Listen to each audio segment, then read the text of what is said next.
Bienvenue dans ce mini-documentaire concernant un enjeu majeur de notre ère, la réduction des émissions de carbone dans l'atmosphère, autrement appelée décarbonation, ici appliquée aux activités maritimes. Les ports, véritables poumons de notre société, jouent un rôle crucial dans le commerce international. Chaque année, des millions de tonnes de marchandises transitent à travers ces infrastructures, reliant les continents et facilitant les échanges. Cependant, cette activité intense s'accompagne d'une empreinte carbone élevée, contribuant à une augmentation des gaz à effet de serre et une pollution de l'air. Le transport maritime international représente 2 à 3% des émissions de carbone dans l'atmosphère, ce qui représentait pour l'année 2018 à 940 millions de tonnes de CO2 libérées dans l'atmosphère. Face au changement climatique, il est indispensable de repenser et de transformer ces hubs logistiques afin de les rendre plus respectueux de leur environnement.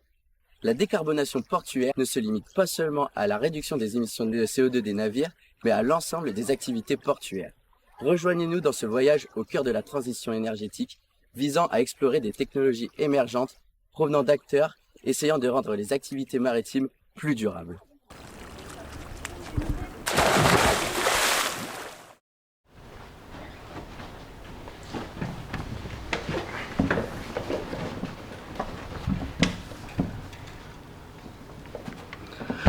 Bonjour Monsieur Deroy, et merci d'avoir répondu à notre appel.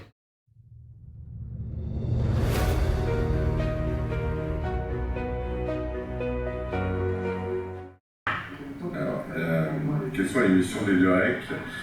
Aujourd'hui, on s'est rendu compte que la moitié de la population sur Terre vivait sur des côtes. Donc, une des missions des DUREC, c'est de pouvoir proposer de la production électrique là où les besoins sont. Donc ça veut dire près des côtes et idéalement près des ports. En termes de décarbonation, évidemment, on s'est rendu compte qu'il y avait des objectifs à tous les niveaux pour dépolluer la planète.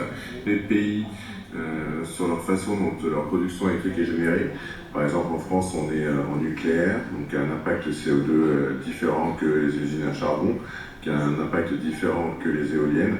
Ces ports sont des grosses sources d'émissions de CO2. Et donc il y a un énormément de personnes qui sont investies pour baisser les émissions de carbone. Et ça passe par la multiplication des solutions. Donc on a les éoliennes, les micro-éoliens, le solaire sur les toits. Donc voilà, c'est une somme de technologies pour justement baisser ces émissions de CO2, ce CO2 équivalent, on va dire, et arriver à aider la France dans sa décarbonation. L'utilisation de panneaux photovoltaïques comme source d'énergie renouvelable semble être une bonne idée pour compenser les émissions de carbone dans les zones portuaires. D'autres projets, comme Dikwe, transforment l'énergie hydraulique en électricité grâce à un dispositif récupérant l'énergie de la houle au niveau de la digue. Cependant, ces initiatives ne sont pas suffisantes et des mesures législatives doivent être appliquées, comme nous l'explique Gaël Guéguin-Alouette, professeur des universités en droit marin. 80% des marchandises que nous consommons passent par la mer. Donc l'enjeu, c'est de continuer à assurer la sécurité des approvisionnements des populations mondiales, tout en s'assurant que ce transport soit le moins impactant sur le climat. Donc dès 1992, effectivement, dans le cadre des Nations Unies, on a eu l'adoption de la Convention de Rio, puis du protocole de Kyoto dans la suite. Mais ce qu'il convient de dire fondamentalement, c'est qu'il faut distinguer les émissions du transport maritime et les émissions des ports. Les émissions du transport maritime sont régies par les textes adoptés à Londres par l'Organisation maritime internationale, qui est l'organe spécialisé dans le transport.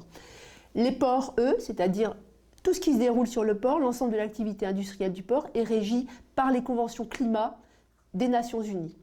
Ensuite, le deuxième niveau, c'est le niveau européen. C'est-à-dire qu'on a cette chance formidable à l'échelle des 27 États de pouvoir transformer des engagements internationaux relativement souples et peu contraignants finalement en engagements totalement contraignants pour les États.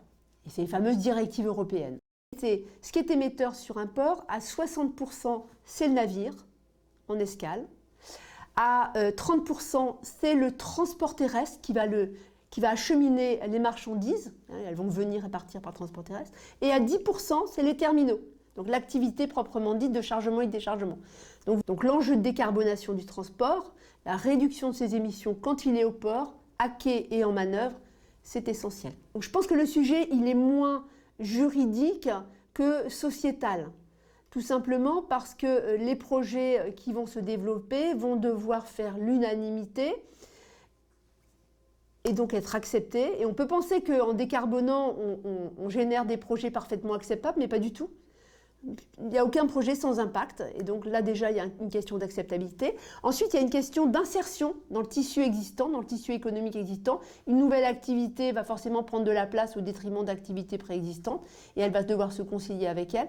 Donc pour moi c'est plus une question de conciliation avec l'existant et avec les attentes des citoyens qui se pose qu'une question purement juridique. La majeure partie des émissions de carbone dans les ports proviennent des navires eux-mêmes. Comme nous l'avons vu, des solutions sont proposées pour les navires à quai. Cependant, c'est tout le trafic maritime qu'il faut repenser, car les navires sont le plus souvent en zone hauturière. Les possibilités sont nombreuses, allant du remplacement du combustible fossile par un biocombustible ou de l'hydrogène, à l'utilisation d'énergies renouvelables comme l'énergie éolienne. Cette ambition est par exemple portée par la coopérative WindCoop et son projet de cargo à voile qu'Edgar Dassonville, responsable commercial, va nous présenter. WindCoop, c'est une compagnie de transport maritime organisée en coopérative qui a été fondée en 2021 et qui s'est donnée pour mission de décarboner le transport maritime, mais aussi et surtout d'apporter de l'éthique. Et donc pour ça, on va mettre à l'eau en 2026 un voilier porte-conteneurs qui aura une capacité de 150 EVP. La motivation principale quand on construit un cargo à voile, c'est bien évidemment de décarboner, mais de décarboner le plus rapidement possible. Parce qu'aujourd'hui, préconisation de l'OMI pour atteindre le zéro émission en 2050, il se trouve que réduire la vitesse, c'est une solution qui marche très bien pour réduire les émissions, mais ça ne permet pas d'atteindre zéro émission. Les nouveaux carburants, c'est un sujet très complexe parce qu'il y en a beaucoup et ils ne sont pas forcément si verts que ça. Ils peuvent être zéro émission à l'échappement, mais si on prend en compte toute l'analyse du cycle de vie de ces carburants, ce n'est pas si zéro émission que ça.